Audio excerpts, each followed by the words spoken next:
Hey everyone, how's it going? JD Strategic here. I hope everyone's doing great today.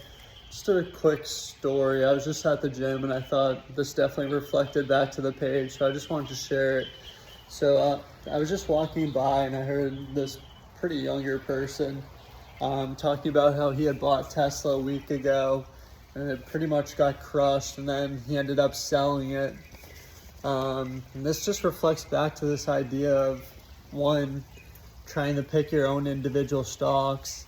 You know, if the individual experts that get paid thousands, millions of dollars to pick individual stocks, if they're unsuccessful with it, then the odds someone like me or you who puts minimal research in, even if we're trying to analyze the balance sheets, all the fundamentals, they have all these quant formulas, you know, they have hundreds and thousands of resources. If they can't do it, the odds we can is very, very minimal.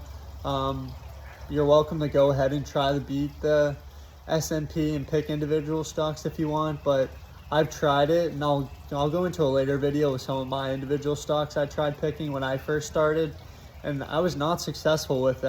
I lost money from it.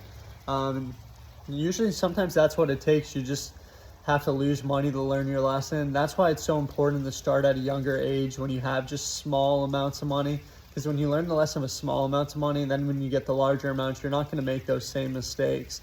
Whereas, you know, that's why so many people, when they win the lottery or they get rich quick, this whole idea, they usually end up going bankrupt pretty quickly. So it is pretty unfortunate. It just goes back to this idea of financial literacy. So if you're investing with no foundation of financial literacy, it really is a recipe for disaster. You have to have just some basic foundation, and that doesn't mean knowing like all these specific formulas, you know, like anything like that. You don't have to be studying all this. You know, it's a misconception that you need to put a lot of time and energy into it. You really just need to understand the history of the stock market, so that when the stock market does go into these bear markets where the market drops 20% or more, you're not selling your assets like crazy. You understand the history of the stock market and that this is expected, and that we can expect to get our returns back in a greater portion later if we just hold on to our assets rather than sell.